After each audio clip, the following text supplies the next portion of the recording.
कर्पूरिगौरं करुणावतारं संसारसारं भुजगेन्द्रहारं सदा वसन्तं हृदयारविन्दे भवं भवानी सहितं नमामि सहितं नमामि।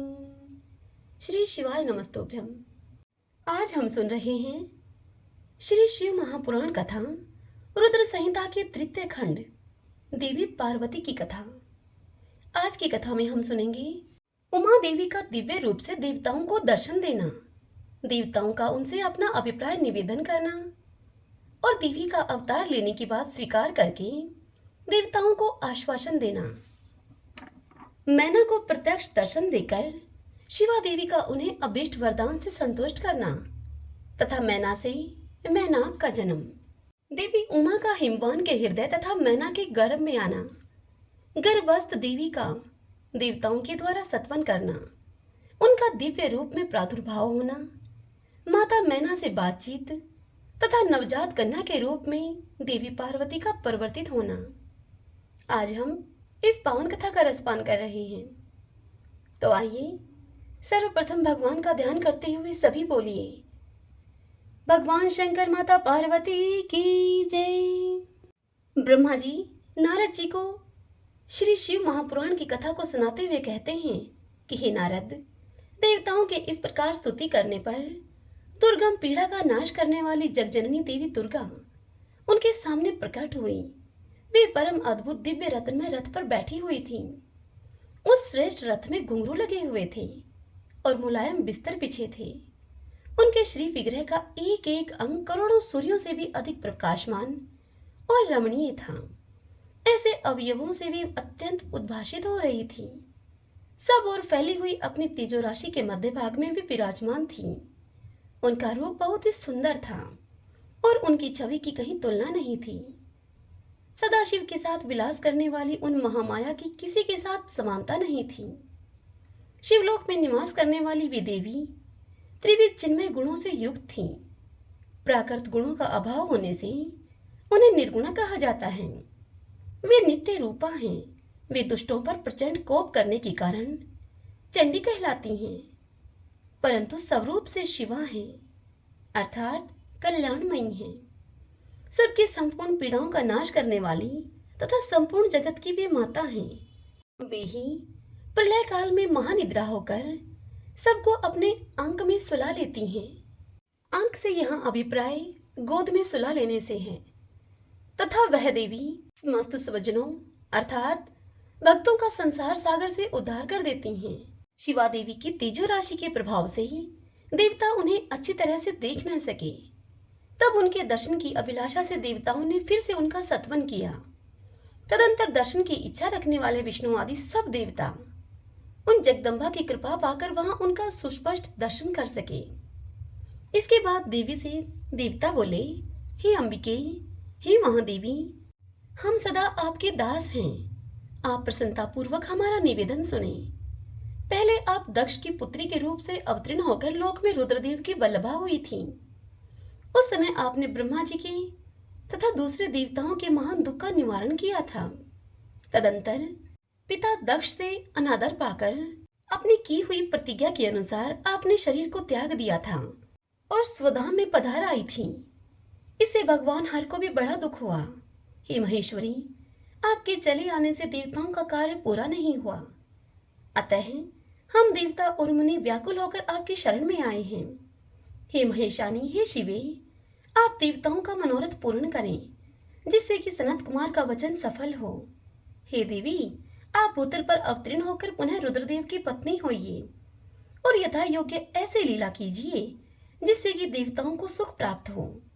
हे देवी, इससे कैलाश पर्वत पर निवास करने वाले रुद्रदेव भी सुखी होंगे।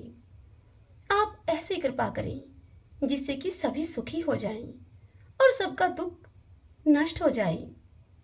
ब्रह्मा जी इस कथा को आगे कहते हैं कि हे नारद, ऐसा कहकर विष्णु आदि सब देवता प्रेम में मगन होकर गर्व और भक्ति से विनम्र होकर चुपचाप खड़े ही रहे। देवताओं की यह स्तुति सुनकर शिवा देवी को भी बड़ी प्रसन्नता हुई। उसके हेतु का विचार करके अपने प्रभु शिव का स्मरण करती हुई भक्तवत्सला दयामयी उमा देवी उस समय विष्णु आदि देवताओं को संबोधित करके हंसती हुई उनसे बोली। उमा ने कहा, हे हरे, हे विधे और हे देवताओं तथा मुनियों, तुम सब लोग अपने मन से व्यथा को अर्थात दुख को निकाल दो और मेरी बात को सुनो। मैं तुम पर प्रसन्न हूं, इसमें संशय नहीं है। सब लोग अपने अपने स्थान को जाओ और चिरकाल तक सुखी रहो।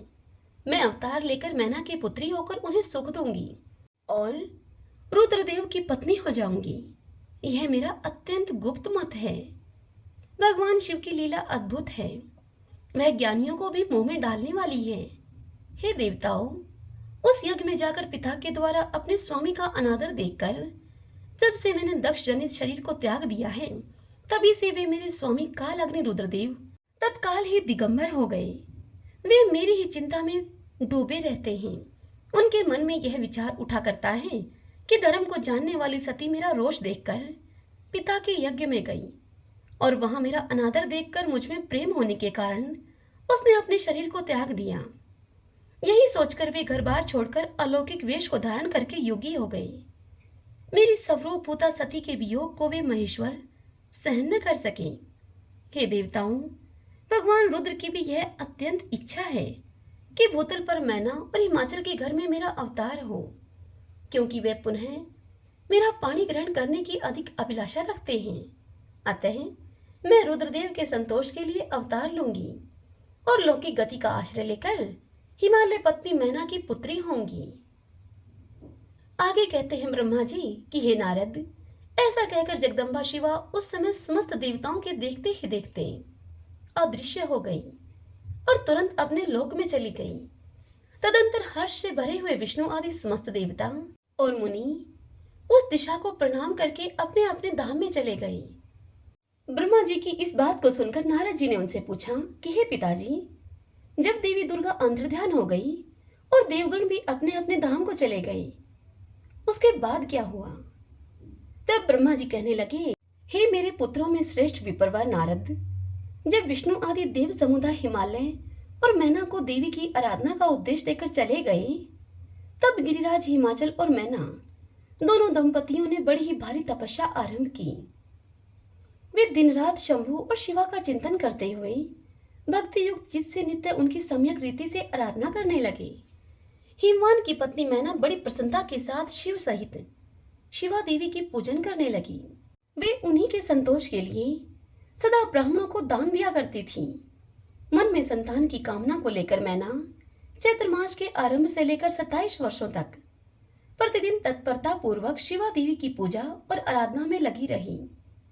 वे अष्टमी को उपवास करके नवमी को लड्डू, बलि सामग्री, पीठी, खीर और गंध पुष्प आदि देवी को भेंट किया करती थी। गंगा के किनारे औषधि पृष्ठ में उमा की मिट्टी की मूर्ति बनाकर नाना प्रकार की वस्तुएं समर्पित करके उनकी पूजा करती थी। मैना देवी कभी निराहार रहती तो कभी व्रत के नियमों का पालन करती, कभी जल पीकर रहती और कभी तो हवा पीकर ही रह जाती थी। विशुद्ध तेज से दमकती हुई दीप्तिमती मैना ने प्रेम पूर्वक शिवा में चित्त को लगाए हुए 27 वर्ष व्यतीत कर दिए।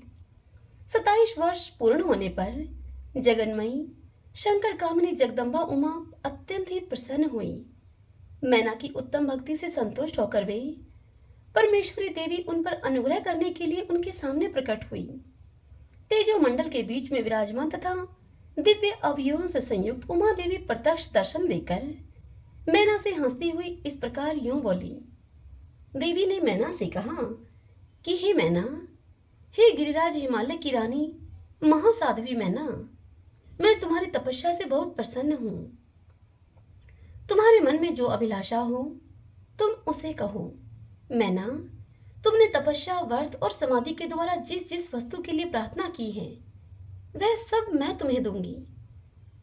तब मैना ने प्रत्यक्ष प्रकट हुई कालिका देवी को देखकर उनको प्रणाम किया और उनसे इस प्रकार कहा। मैना ने कहा, देवी, इस समय मुझे आपके रूप का प्रत्यक्ष दर्शन हुआ है, अतः मैं आपकी स्तुति करना चाहती हूँ। हे कालिके, इसके लिए आप प्रसन्न हो। हे नारद, मैना के ऐसा कहने पर सरम मोहिनी कालिका देवी ने अपने मन में अत्यंत प्रसन्न होकर अपनी दोनों बाहों से खींचकर मैना को अपने हृदय से लगा लिया। इससे उन्हें तत्काल महाज्ञान की प्राप्ति हो गई। फिर तो मैना देवी प्रिय वचनों के द्वारा भक्ति भाव से अपने सामने खड़ी हुई कालिका की स्तुति करने लगी।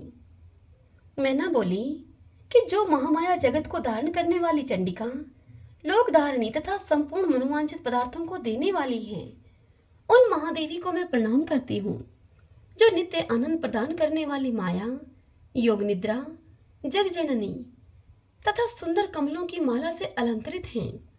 उन नित्य सिद्धा उमा देवी को मैं नमस्कार करती हूँ, जो सबकी माता मही, नित्य आनंदमयी, भक्तों के शोक का नाश करने वाली तथा कल्प पर्यंत नारियों एवं प्राणियों की बुद्धि रूपणी है। उन देवी को मैं प्रणाम करती हूँ। आप यतियों के अज्ञान में बंधन के नाश की हेतुभूता ब्रह्म विद्या हैं। फिर मुझ जैसी नारियां आपके प्रभाव का क्या वर्णन कर सकती हैं। अर्थवेद की जो हिंसा अर्थात मारण आदि का प्रयोग है, वह आप ही हैं। हे देवी, आप मेरे अभिष्ट फल को सदा प्रदान कीजिए। भावहीन, आकार रहित तथा अदृश्य नित्यानित्य तन मात्राओं से आप ही पंचभूतों के समुदाय को संयुक्त करती हैं। आप ही उनकी शाश्वत शक्ति हैं। आपका स्वरूप नित्य है। आप समय समय पर योग युक्त एवं समर्थ नारी के रूप में प्रकट होती हैं। आप ही जगत की योनि और आधार शक्ति हैं। आप ही प्राकृत तत्वों से परे नित्य प्रकृति कही गई हैं, जिसके द्वारा ब्रह्मा के स्वरूप को वश में किया जाता है, अर्थात ब्रह्मा के स्वरूप को जाना जाता है। वह नित्य विद्या आप ही हैं। हे माता, आप मुझ पर प्रसन्न होइए। आप ही अग्नि के भीतर व्याप्त उग्र दाहिका शक्ति हैं। आप ही सूर्य किरणों में स्थित प्रकाशिका शक्ति हैं। चंद्रमा में जो आह्लादिका शक्ति है, वह भी आप ही हैं। ऐसे आप चंडी देवी का मैं सत्वन और वंदन करती हूँ। आप स्त्रियों को बहुत ही प्रिय हैं। उत्तरवेता ब्रह्मचारियों की धीभूता नित्य ब्रह्मा शक्ति भी आप ही हैं। संपूर्ण जगत की वांछा और श्री हरि की माया भी आप ही हैं। जो देवी इच्छा अनुसार रूप धारण करके सृष्टि पालन और संहारमयी हो, उन कार्यों का संपादन करती हैं तथा ब्रह्मा विष्णु एवं रुद्र के शरीर की भी हेतुभूता आप ही हैं। वे सब आप ही हैं। हे देवी, आज आप मुझ पर प्रसन्न हो। आपको पुनः मेरा नमस्कार है। इतनी कथा सुनाकर ब्रह्मा जी नारद से आगे कहते हैं कि हे नारद, मैना के इस प्रकार स्तुति करने पर दुर्गा कालिका ने पुनः उन मैना देवी से कहा कि तुम अपना मनोवांछित वर मांग लो। हे हिमाचल प्रिय, तुम मुझे प्राणों के समान प्यारी हो। तुम्हारी जो इच्छा हो सो वर मांगो, उसे मैं निश्चय ही दे दूंगी। तुम्हारे लिए मुझे कुछ भी अदेय नहीं है। महेश्वरी उमा का यह अमृत के समान मधुर वचन सुनकर हिमगिरी कामिनी मैना बहुत ही संतुष्ट हुई और वह देवी से इस प्रकार बोली। उसने कहा कि हे शिवे, आपकी जय हो, आपकी जय हो। उत्कृष्ट ज्ञान वाली हे महेश्वरी, आपकी जय हो। हे जगदम्बिके, यदि मैं वर पाने के योग्य हूँ तो फिर आपसे श्रेष्ठ वर मांगती हूँ मैं। हे जगदम्बिके, पहले तो मुझे 100 पुत्र हों, उन सबकी बड़ी आयु हो, वे बल पराक्रम से युक्त तथा रिद्धि सिद्धि से संपन्न हो। उन पुत्रों के पश्चात मेरी एक पुत्री हो, जो स्वरूप और गुणों से सुशोभित होने वाली हो। मेरी वह पुत्री दोनों कुलों को आनंद देने वाली तथा तीनों लोकों में पूजित हो। हे जगदम्बिके, हे शिवे, आप ही देवताओं का कार्य सिद्ध करने के लिए मेरी पुत्री तथा रुद्रदेव की पत्नी होइए और तद अनुसार लीला कीजिए। ब्रह्मा जी इस कथा को सुनाते हुए आगे कहते हैं कि हे नारद, मैना की इस बात को सुनकर प्रसन्न हृदया देवी उमा ने उनके मनोरथ को पूर्ण करने के लिए मुस्कुराकर कहा। देवी बोली, हे मैना, पहले तुम्हें 100 बलवान पुत्र प्राप्त होंगे। तुम्हारे उन 100 पुत्रों में एक पुत्र सबसे अधिक बलवान और प्रधान होगा, जो सबसे पहले उत्पन्न होगा। तुम्हारी भक्ति से संतुष्ट होकर मैं स्वयं तुम्हारे यहाँ पुत्री के रूप में अवतीर्ण होंगी और समस्त देवताओं से सेवित होकर उन देवताओं का मैं कार्य सिद्ध करूंगी। ऐसा कहकर जगधात्री परमेश्वरी कालिका शिवा मैना के देखते ही देखते वहां अदृश्य हो गई। हे तात, महेश्वरी से अभिष्ट वरदान पाकर मैना को बड़ा ही हर्ष हुआ। उनका तपस्या जनित सारा कलेश नष्ट हो गया। हे मुने नारद, फिर काल कर्म से अर्थात समय आने पर मैना की गर्भ रहा और वह गर्भ प्रतिदिन बढ़ने लगा। समय अनुसार उसने एक उत्तम पुत्र को उत्पन्न किया जिसका नाम मैनाक था। उसने समुद्र के साथ उत्तम मैत्री बांधी। वह अद्भुत पर्वत नाग वधुओं के उपभोग का स्थल बना हुआ है। उसके समस्त अंग श्रेष्ठ हैं। हिमालय के 100 पुत्रों में वह पुत्र सबसे श्रेष्ठ और महान बल पराक्रम से संपन्न है। अपने से या अपने बाद प्रकट हुए समस्त पर्वतों में एकमात्र मैनाक ही पर्वतराज के पद पर प्रतिष्ठित है। इस कथा को सुनाते हुए ब्रह्मा जी नारद जी से आगे कहते हैं कि हे नारद, तदंतर मैना और हिमालय आदर पूर्वक दैव कार्य की सिद्धि के लिए कन्या की प्राप्ति के हेतु वहां जगजननी भगवती उमा का चिंतन करने लगे, जो प्रसन्न होने पर संपूर्ण अभिष्ट वस्तुओं को देने वाली है। वे महेश्वरी उमा अपने पूर्ण अंश से गिरिराज हिमवान के चित्त में प्रविष्ट हुई। इससे उनके शरीर में अपूर्व एवं सुंदर प्रभा उतर आई। वे आनंद मगन होकर अत्यंत प्रकाशित होने लगी। उस अद्भुत तेजो राशि से संपन्न महामना हिमालय अग्नि के समान अदृश्य हो गए। तत्पश्चात सुंदर कल्याणकारी समय में गिरिराज हिमालय ने अपने प्रिय मैना के उदर में शिवा के उस परिपूर्ण अंश का आदान किया। इस तरह से गिरिराज की पत्नी मैना ने हिमवान के हृदय में विराजमान करुणा निधान देवी की कृपा से सुखदायक गर्भ धारण किया।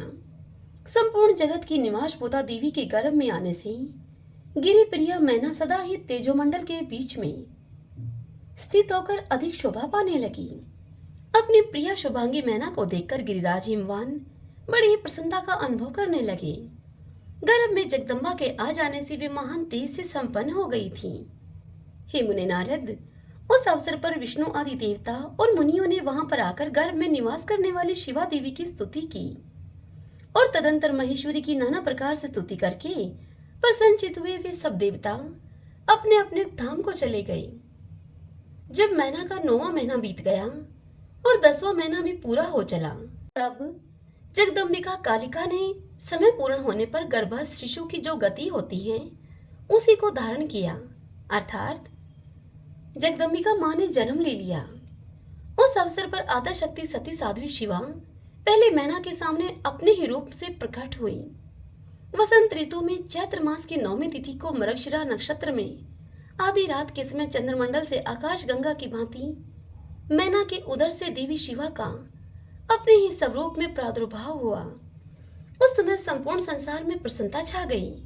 अनुकूल हवा चलने लगी जो कि सुंदर, सुगंधित एवं गंभीर थी। उस समय जल की वर्षा के साथ फूलों की वृष्टि हुई। विष्णु आदि सब देवता वहां पर आए। सभी ने सुखी होकर प्रसन्नता के साथ जगदम्बिका का दर्शन किया और शिवलोक में निवास करने वाली दिव्य रूपा महामाया शिव कामिनी मंगलमयी कालिका माता का सत्वन किया। हे पुत्र नारद, जब देवता लोग स्तुति करके चले गए, तब हिमालय पत्नी मैना उस समय प्रकट हुई नील कमल दल के समान कांति वाली श्याम वर्णा देवी को देखकर अतिशय आनंद का अनुभव करने लगी। देवी के उस दिव्य रूप का दर्शन करके गिरिप्रिया मैना को ज्ञान प्राप्त हो गया। वे उन्हें परमेश्वरी समझकर अत्यंत हर्ष से उल्लासित हो उठी और संतोष पूर्वक देवी से इस प्रकार यूं बोली। मैना ने कहा, हे जगदम्बिके, हे महेश्वरी, आपने बड़ी कृपा की जो मेरे सामने आप प्रकट हुई। हे अंबिके, आपकी बड़ी शोभा हो रही है। हे शिवे, आप संपूर्ण शक्तियों में आधा शक्ति तथा तीनों लोकों की जननी हैं। हे देवी, आप भगवान शिव को सदा ही प्रिय हैं तथा संपूर्ण देवताओं से प्रशंसित पराशक्ति हैं। हे महेश्वरी, आप कृपा करें और इसी रूप से मेरे ध्यान में स्थित हो जाएं और साथ ही मेरी पुत्री के अनुरूप प्रत्यक्ष दर्शनीय रूप को धारण करें। ब्रह्मा जी इस कथा को सुनाते हुए नारद से कहते हैं कि हे नारद, पर्वत पत्नी मैना की इस बात को सुनकर अत्यंत प्रसन्न हुई शिवा देवी ने उस गिरी प्रिया को इस प्रकार से उत्तर दिया। देवी बोली, हे मैना, तुमने पहले तत्परता पूर्वक मेरी बड़ी सेवा की थी। उस समय तुम्हारी भक्ति से प्रसन्न होकर मैं वर देने के लिए तुम्हारे निकट आई थी। तुम वर मांगो। मेरी इस वाणी को सुनकर तुमने जो वर मांगा वह वर इस प्रकार है। यह सब कालिका देवी मैना से कहती हुई कहती हैं कि हे मैना, तुमने मुझसे कहा है कि आप मेरी पुत्री हो जाएं और देवताओं का हित साधन करें। तब तुम्हें मैंने तथास्तु कहकर तुम्हें सादर यह वर दे दिया और मैं अपने धाम को चली गई थी। हे गिरी कामिनी, उस वर के अनुसार समय पाकर आज मैं तुम्हारी पुत्री हुई हूँ। आज मैंने जो दिव्य रूप का दर्शन कराया है तुम्हें, इसका उद्देश्य इतना ही है कि तुम्हें मेरे स्वरूप का स्मरण हो जाए। अन्यथा मनुष्य रूप में प्रकट होने पर मेरे विषय में तुम अनजान ही बनी रहती। अब तुम दोनों दंपति पुत्री भाव से अथवा दिव्य भाव से मेरा निरंतर चिंतन करते हुए मुझ में स्नेह रखो। इससे मेरी उत्तम गति प्राप्त होगी।